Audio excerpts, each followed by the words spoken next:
The impacts on the Trump tariffs, if you will, and the way they've been implemented, and some of the things, maybe the good, the bad, and the ugly with it.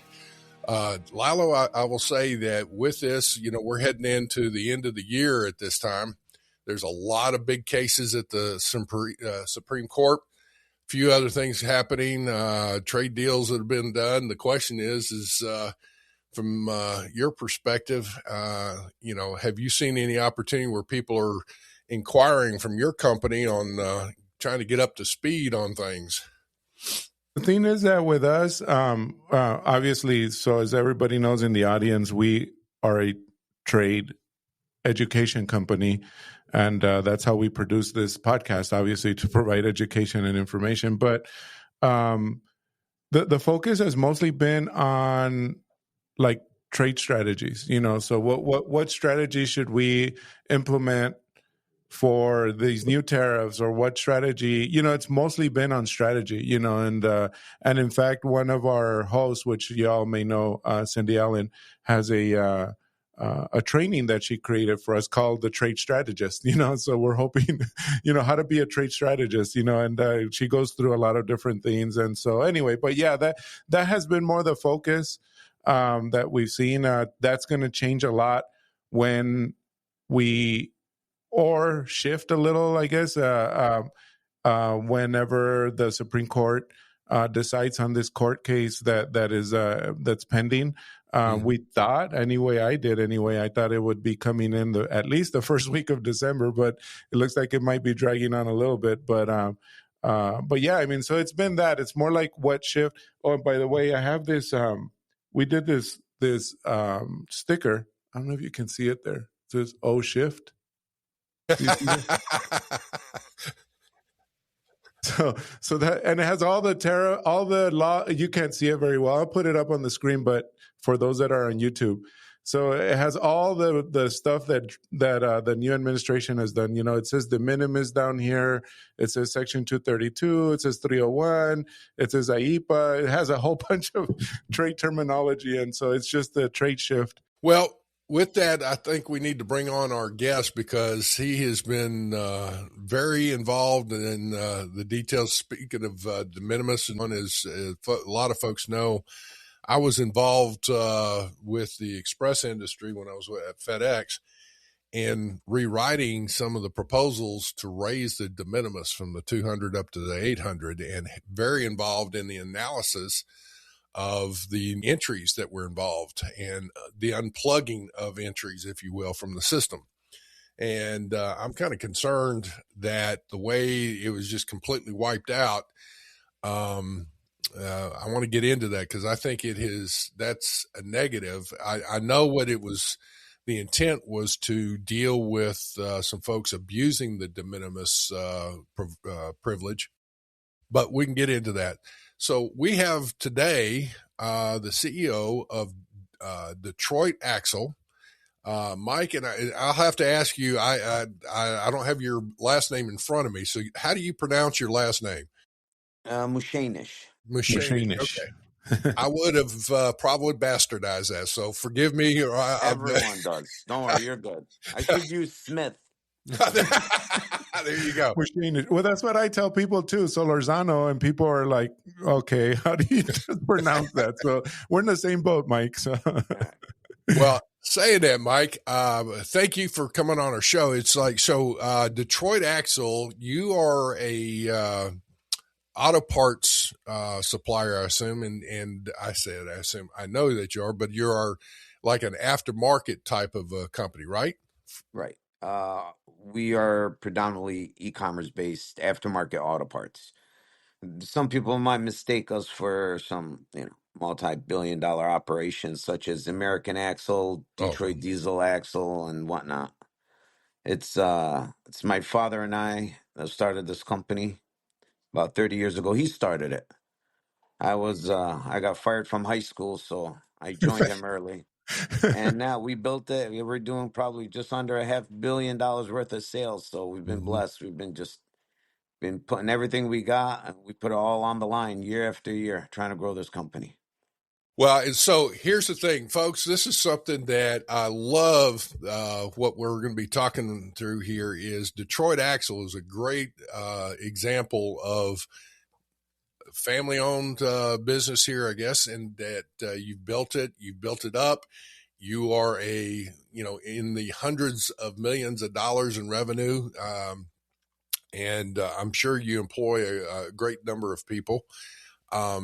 So as far as operations and things, I love the fact that especially, all right, e-commerce, that is one thing that, especially with the de minimis being wiped out. I mean, here's the one thing that I see on the de minimis is that has been a negative where being wiped out completely, because it's all these thousands upon thousands of small valued shipments have now, that's all of that's requiring some kind of informal entry.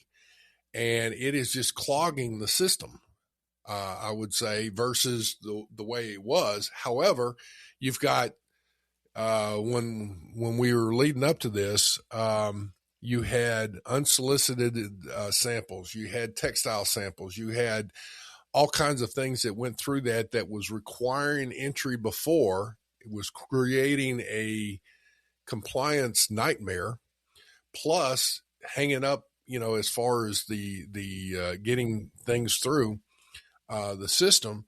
And now, you had the de minimis, and that opened up so much and just allowed e-commerce to explode, did it not? Absolutely. I mean, one thing you might have not mentioned was the restriction of supply. I mean, the de minimis brought in 1.5 billion packages a year annually. Ladies and gentlemen, we've had this on the books since the 30s. Right. Now, it was there for a purpose, to streamline efficiency. All gone with a swoop of a pen in May of 2025, and then for the rest of the world in August of 2025. I can explain it. I lived it. Anything valued $800 or less enters the country with no tariffs. And this was a godsend to lower middle class and other folks that really relied on it.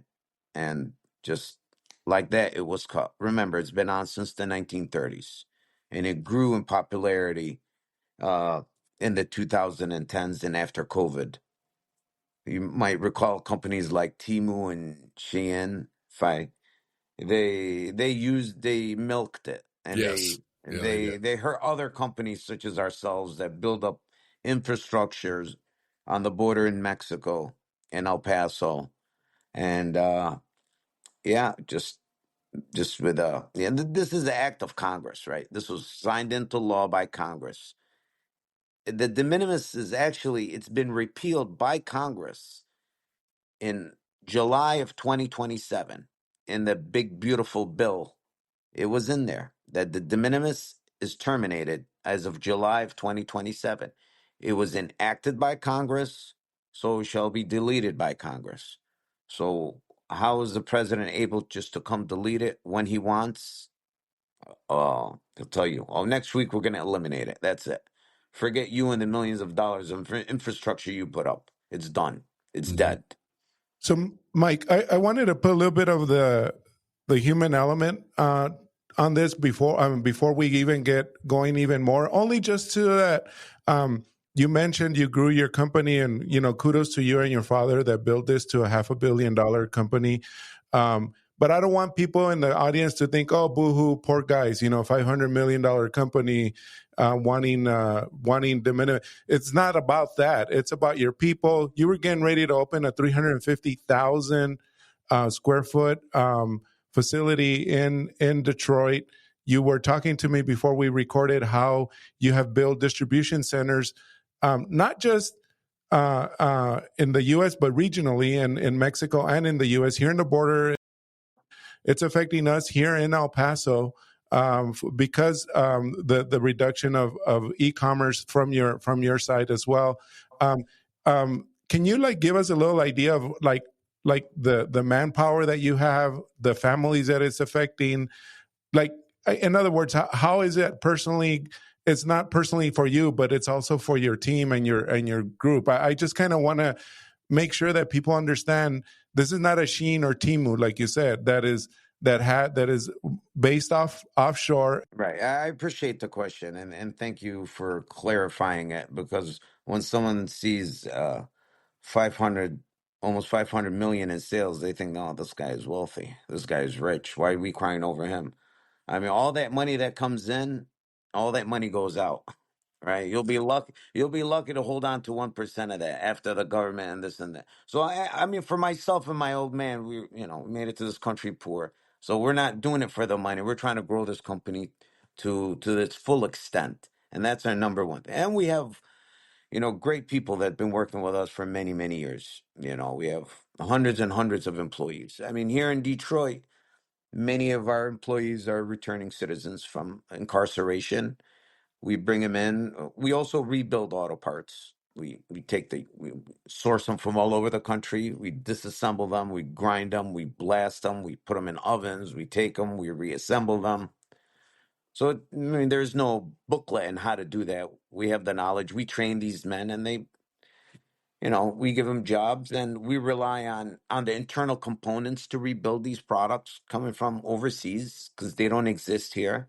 So uh, everything was kicked up in price. Mhm. So employees here, we have employees in El Paso. We have hundreds of employees in Juarez. We have operations outside the country. We just started Canada also. So there's a lot of people eating off this operation, and we're honored for them to be on our team. So maybe the numbers might sound big, but if you're running a company, you just got to know everything that comes in. You got to understand that none of it belongs to you. Well, and to your point, and I mean, your impact has been phenomenal. This is one of those things where too often there are, the pendulum swings in some of the social media and different things where they're going out and going after big companies. Hey, those are families within that company that are employed, basically, and so as you go through that, here's the thing that I guess I see is I can understand some of the trade negotiations that Trump's trying to do. Because I will say this, my personal opinion, I've made it known for, decades now. U.S. goods have not been treated fairly around the world. Everybody, it seems like, wants access to the U.S. market. Well, we're the largest economy in the world. I get that. But when we try and go to other countries, then there's other, tariff barriers to non-tariff trade barriers to U.S. goods. And so that's where I see some of the issues. I think part of the scenario here is that we're in a transition of some of these trade deals that have been worked out with the UK, with Japan, with Australia, with different ones that we're converting from what's been happening. Trump's moving so fast that it's extremely painful right now. One of the things, even on the de minimis, is there are countries that, to me, I'm looking at it going, look, we have, $800 and less, or did, if you will, match our de minimis into your country, or we'll, create a de minimis based on a reciprocal type of agreement, because that going into other countries, to me, they were benefiting from that higher de minimis level. And yet U.S. companies that were trying to sell into, let's say, Japan or Canada even, or others, they had lower de minimis levels, and it was a negative towards the U.S. What do you think about that? My problem with that was really not the fact that he eliminated de minimis. It was the fact that next week de minimis is eliminated, and you just sit there and your jaw drops and be like, well, what the hell am I going to do in a week? I mean, that's not the way you can operate a company, no less so a country. I mean, that's my beef with it, is just the speed of it. I mean, you shoot and then you aim kind of approach. So I mean, that's my grievances with it. I mean, one invested a big in infrastructure, and now how do you pivot? So I mean, in regards to most of our products were coming out of Detroit too, so we were entering in formal entry and bringing them into Detroit and shipping out of Detroit. I mean, the East Coast, the I-95 corridor is is a beast. You got to get there in 2 days. You must be Mm-hmm. able to get there in 2 days. So no, you have to bring him in the U.S. and pay the tariff, formal entry. But then and the de minimis was like a little icing on the cake where we were able to open it up right there in El Paso and Juarez and ship everything west of the Mississippi was coming out of there. So now we pretty much got the whole nation within 2 days shipping, which is key in Mm-hmm. in e-commerce. Right. But the way the rules are changed, you know, again, auto parts are the most heavily tariffed commodity at 72.5%, right?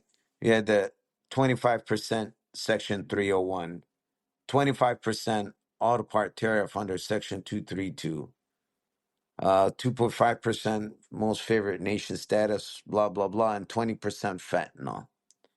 And he reduced actually the fentanyl by 10% when he met President Xi. So now it's at 62.5. 62.5%. But that's still It's $625,000 out of your $1 million imports. yeah, 600. I mean, think about it. Once upon a time we used to pay the government $25,000 in tariffs for $1 million imported here.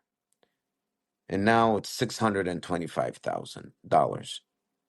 I mean, 2 weeks ago it was 725,000. Just so, and it was like that for like 6 months. So I mean, people are happy we got 10% off. It's like, I don't know. It's getting harder because all supporting industries have been affected. All their prices are going up. And this is where we find ourselves. I think these tariffs are a restriction. They're hampering growth. Listen, I'm all in with reshoring back and producing it here, right? I'm gun ho about it, and that's what we're trying to do. We're trying to build up that tribal knowledge of machinery and production and Yes. automation, right? Well, it doesn't exist anymore. It died out back in the early '90s or something, Mm-hmm. right? So we're trying to relearn it as we go, and but again, my man, I mean, 2024, $13 million in tariffs. 2025, we're going to be over $100 million in tariffs. I, I, I don't make that much money. I mean, one has to increase the prices, right? We Mm-hmm. increase the prices and our profit drops 90% just to keep the product there affordable for the consumer to buy. And all that money was used for more investment, more machinery, more operations, more conveyors, more pallet racking, more engineers. But how can you invest now? So what do we do? How do we? I mean, this has been moving. There's negotiations going on for different trade deals, different things. So, what do companies need to do here? I mean, I'm thinking you definitely need to get involved doing some trade associations, but somehow getting. I'm all right. Well, let me tell you something. Okay, so China's on the hit list, right? Okay, no problem. Let's see immediately. Can we source them out in India? Let's see India. Let's search. Let's find the facility. Let's test their products. Let's make a agreement. Let's sign the agreement. Let's pay the deposit. We walk away and they get hit with 50% tariff because you don't like the way the guy said whatever, right? I mean, how do you run a country like that? I mean, hold on. Is whose responsibility are tariffs? Is it the president or is it Congress? Well, I would say this is to your point. I get it. I understand that somebody needs to, and this is all right. So I'm going to give you my opinion Go is ahead, that there please. needs to be somebody to negotiate it, but the Congress needs to confirm it. That's the one thing that I'm not seeing right now is at some point, if you go through and you look at this, then it needs to come back through and be ratified. That's the way it used to be. Well, remember we launched a revolution back in 1776 over a breakfast beverage, and that was a 2% tariff, Yeah. right? So what the hell? I mean, you can't with that kind of power being wielded. Just like he doesn't like Brazil, they're messing with his homie. All right, they get cracked 50% tariffs, right? I mean, Well, to your point, now here, Mike, here's one thing though. India had huge tariffs on U.S. goods. And I understand that. I mean, it's like trying to deal with it. Well, they did lower their tariffs on U.S. goods down to 0. Right.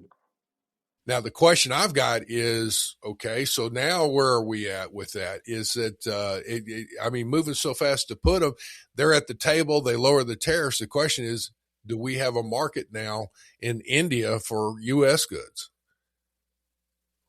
Well, I know India is growing, and India soon will be it'll be up there on the table with everyone else. Mm-hmm. But they did reduce their tariffs. So I'm not aware of what happened. But if they have reduced their tariffs, so why don't we reduce our tariffs? Mm-hmm. And I've Mm-hmm. seen Vietnam reduce their tariffs. Right. And why didn't we reduce our tariffs on Vietnam? See, I agree with that. That's where I'm getting at, is that he hammered the heck out of them on this. And keep in mind, I'm a big supporter of trying to get these people to come back to the table again. The U.S. goods have not been treated fairly. And now all of a sudden they're listening to us. They're lowering their tariffs. We need to reciprocate pretty quick. So I don't understand the delay in now lowering it. So that's where, as far as in looking at it, what we need to do. I mean, we're in this, again, this transition type thing. There's been so much of trying to get people to the table. Then when they acquiesce or come back with a pretty decent deal for the U.S., we're kind of slow to move on that now. That's what it appears. Yes, absolutely. And listen, the end result, I know the intentions are good, and I know the president cares about this country and wants to bring manufacturing back to this country. Mm-hmm. You know, the days of when everything was produced in the US um is it's a different world now. This was a time where we're just coming out of the Second World War. Literally the whole world was in ruin, and we were there as the sole producer in the world. And because of technology and the time, we have to deal with the world as it is, not as we As it want it to was. be or Right. as it was before. And we compete. So listen. I'm with the government. I'm with the administration bringing jobs back to the U.S. I mean, sorry, bringing manufacturing back to the U.S. I mean, that's in our national interest. Mm-hmm. I actually was in Washington a week ago, and I was lobbying to be able to build a factory to produce brake rotors. I mean, the blast furnace and everything. Mm-hmm. So on one hand, you're suing the government, and on the other hand, You're like, you're trying to yeah, work something yeah, out. I get it. we're just doing what he did. So I don't know. Well, if you've got a lot of deals, I guess I keep coming back to, what is it then companies need to do? People, the leaders of small companies especially. I see some things that longer term should be, hopefully with these trade deals, some opportunities for U.S. companies. But on the same token, there's got to be some, reasonable things. Business models were built on the de minimis type thing. I guess I'm one that, rather than use a shotgun approach on the de minimis, is use a sharpshooter approach to deal with the Sheens and the Timus, who were double down on, using slave labor, the Forced Labor Prevention Act, and went, well, they doubled down and keep using it.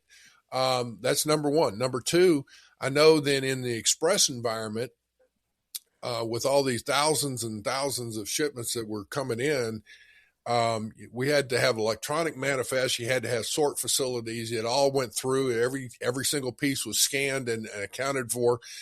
And these containers would come in on the ocean shipment, and they would be just packed with 50,000 small packages in a container, and, basically overwhelm customs. Well, it's like, well, then require them to have sort facility type things to account for all of that.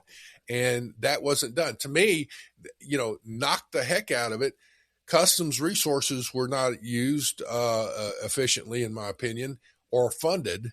So that it's like, so now all of a sudden we do away with the entire program which I come back to that less than 800. Actually, the average, my understanding, average value of shipments in that de minimis, people think it was up to 120. 800. It was like, about 80 to $100. Yeah. Yep. Exactly. Exactly. Okay. And not only that, the de minimis was outdated in regards to oversight. Yeah, I noticed that they don't even ask for the harmonized tariff code. They weren't asking for certain stuff that could have been included in the 321 de minimis program Mm-hmm. that they could have brought it into the new age, to the e-commerce age. All this was working electronically, so it could have been vetted, it could have been done properly, and they would have had better insight to what's actually coming in and what ways it was coming in at. And Mike, like real quick question. You have said repeatedly, next week everything is gone and the way things were handled and all that. Do you feel okay? So the big beautiful bill, like you said, did say that it was going to repeal de minimis in 2027 for the entire world, not just China and Hong Kong, which was in May of 2025. But of course, in August 2025. Trump moved up the deadline from 2027 to 2025 earlier this year. Do you feel that you had that runway, let's call it, through to 2027? Is that what you're saying, that you would have the opportunity to build a better infrastructure? Because you said what he's doing, of course, it's for the better of the country in some aspects, and you even acknowledged it that we can probably get behind that and support it, just to build a better country, bring in manufacturing and everything, but things don't turn on a dime other than just signing something and repealing. Is that kind of like where you're saying or where you're going on that? Again, the de minimis was ended by Congress in July of 2027, giving us that runway, giving us time to pivot, move our facilities. Contracts that we signed would be probably nearing their end. But this way of doing business where you just on a dime, things are changing. Everyone holds back. I mean, I have a facility in Detroit right here, 350,000 addition to my facility that I had to put on hold, since you have these tariffs of aluminum and steel that are also made the price of this facility, go up 30% from the time the architects planned it and drew it till the time it was approved by the city and county, that the cost of the material went up by 30%. So we're getting hit on every direction. Mike, from your perspective, though, I guess is that I'm going to come back around to what do we do? Where can we get the support to try and leverage here? And at this point, is it a case of being able to send, messaging directly to the White House, or should we be sending it to Congress? Congress right now, it seems like, Republicans are doing one thing and Democrats seem to do just anything that's against whatever Trump's pushing for. They want to go against it. And I'm like, man, you're not getting anywhere anymore. I mean, you see the economy going south, Yeah. right? I Yeah. mean, everyone sees it going south and going south fast. Mm-hmm. I mean, does it have to be where after the economy crashes for the lawmakers to be like, oh, okay, we had this wrong. Let's remove the tariffs and try to restart this old diesel engine in the cold. Mm-hmm. So I don't know. I mean, short of something going afoot here, a tragedy happening, I don't think you're able to stop anything, right? Stop these people from continue on with their policies. They have, I mean, listen, the Chinese, they're a growing power. I mean, to say they've become a great power is probably also true. So how does one meet them, right? How do we compete with them, right? We don't compete with them by shutting them out, calling them names, turning our backs on them, right? But that old motto, keep your friends close, keep your enemies closer. I mean, learn from them. Mimic them. You know, put your arms around them. Tell them, hey, bring your engineers here. Let's see how they're doing this, right? And cooperate like they did with us back in the early 80s and 90s. And there could be some transfer of technology backwards where we start to get this industrial technology that we once had here that's lost now. I mean, I'll be hard pressed finding a young man that knows how to use a lathe or a mill, Yep. right? Right. So I'm having to find a older gentleman, you know, hire them and have them teach a bunch of men how to do that. Doesn't exist anymore. So we have some shortcomings. I mean, you know, the economy turned financial on us, and everything turned retail, and there was no manufacturing. So now we want manufacturing tomorrow. Okay, let's do it. But how do we do it? You know, we learn as we go. I mean, look, we're a company here. My father and I'm telling you, we made a lot of mistakes growing it, and we fall on our face 100 times. But you learn, you know, you build the resilience and the understanding of how to operate machines, how to operate human beings, how to work within, you know, the confine of what's given to you. So it takes time, but here, time is what we don't have when it comes to levying these horrendous tariffs on us, on the whole country.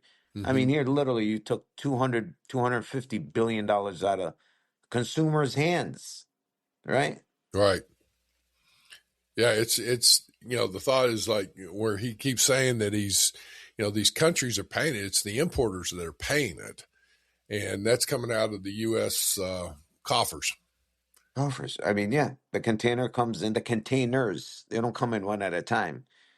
And they come in Thursday afternoon, for example, Monday morning, the CBP debits our bank account, and just takes all our money. Like bandits, baby. Can you talk a little bit about what your strategy might be, or what is plan A? Well, plan A is you're going to hopefully win, because I want everybody in the audience also to understand your case that you filed against the administration or against the tariffs and all that is tied to the Supreme Court case as well. So, like you said earlier, if you win, if they win, you win. If they lose, you lose. So, what is possibly like looking forward and all that? Like, what's Plan B if you do lose? Well, plan A is, I mean, when we plan this out, we plan as we lost. You know, we don't hedge our Okay. bets, right? I mean, to hope and pray and that we're gonna win, and no, we plan as we lost. And the only way we could keep this growth and momentum going is being able to go into Canada, since we're right across the river here, and start selling in Canada. And by the end of this month, we would have all the licenses and certificates to be able to sell in Mexico, which is a huge market of nearly 130 million people. I mean, think about it, that Russia's only bigger than China from Mexico by only a couple million. Just to give you a sense of how big Mexico is. It's a great market, big market. But over there in Canada, we're seeing ourselves, we're Detroit Axle, we're an American company. You know, some people are still turned off by what the president's done. And the same thing in Mexico, I assume, with immigration policies and whatnot. So we're getting a lot of good feedback. We're doing a lot of good sales in Canada, and we hope to do the same thing in Mexico. I see that the market is going to continue to slow here in the U.S. and I just hope it doesn't cascade and fall faster, because again, there's less money in the market. There's more money being taken out of the people's hands because of these tariffs. All right. Well, with that, I would say that the effort to try and get some common sense into Congress as well. And I mean, I'm talking to both parties. I don't care which party somebody's in. You were just talking about how, you know, we've got to be able to work with some of these countries. I mean, China has been not only difficult with U.S., they've been difficult with lots of countries. They're the second largest economy in the world, and they've not opened up their markets like, you know, becoming a member of the World Trade Organization, you're supposed to lower your tariffs and open up your markets. And they haven't done that with anybody, and of course, the U.S. being a large market there. Saying that, though, I also see that I got to tell you, I'm tired of Congress constantly fighting back and forth where there's no sense of trying to say what's the best thing for the U.S. here, trying to work through some of these things and saying, what's reality? Okay, Trump, you've negotiated something here. You got these tariffs going. Now let's put some common sense to say, how can we support this? Or how can we come out and balance that out to say, well, you're wanting 50% now. Here's what Congress is going to work on and support and come down to certain things. And are there real opportunities? I mean, that to me is where our representatives, both in the House and the Senate, have got to get to the point where they're listening to the American people. I don't think either party is right now, to be honest.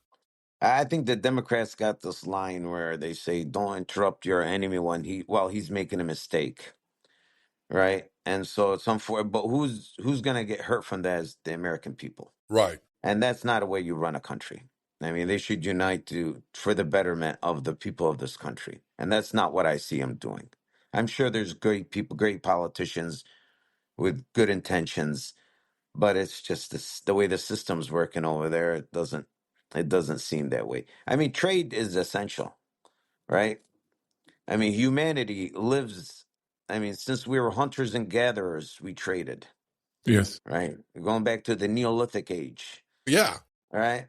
We're going to the Bronze Age. We Yep. needed 90% copper and 10% tin, right, to make bronze, Mm-hmm. right? So it was a web of trade going throughout the Mediterranean, I mean, so we live off trade. As a species, we benefit off trade. I mean, you used to watch a program by Milton Friedman, Mm-hmm. the godfather of free trade, and other Republicans.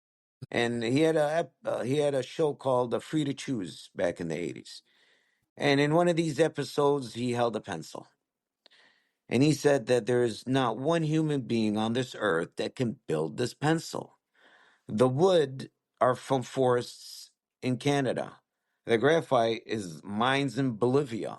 The chemicals of the eraser are from Central Asia. The machine to put it together is from Japan. The bearings in the machine are from Germany. The truck to move them are from Detroit. The oil's from Saudi Arabia. I mean, we've always been intertwined, regardless of what anyone thinks. Right. So the more we're able to open up these channels again, the more we will prosper as a country and as a society. I love it. I love it. That's a very good wrap up there. That's amazing. Thank you, Mike. That was great. Folks, I will say that we will have a link to Detroit Axles on our comments here if you're interested, because Mike is he's got a great company. He's a good leader here, obviously, and knows his stuff. Mike, thank you so much for being on our show. We need to wrap up for now, but would love to come back and talk with you some more, maybe after the case, and see, all right, how are you pivoting? Is this a good thing, a bad thing, or whatever in the near future after some decisions are made? I'll be honored. I found new friends for myself to come back to Awesome. now. Thank If you. you're ever in guys. El God bless Paso, you. let me know, Mike. If you're ever in El Paso, I'll be more than glad to show you around and show you I all would our love to favorite. show you our operations. Yeah, that would be great. We can do an episode there. Heck, man, just let me know. Why? Yeah, let me know, Let's Mike. do it. All right. Awesome. Have a good holiday, good Thank you. Christmas, Thank and New Year, Merry Christmas, everyone. and we're praying for your, for something good to happen for you guys. Okay. Amen. Amen. God bless, gentlemen. Yes, sir. All right. Folks, have a great day.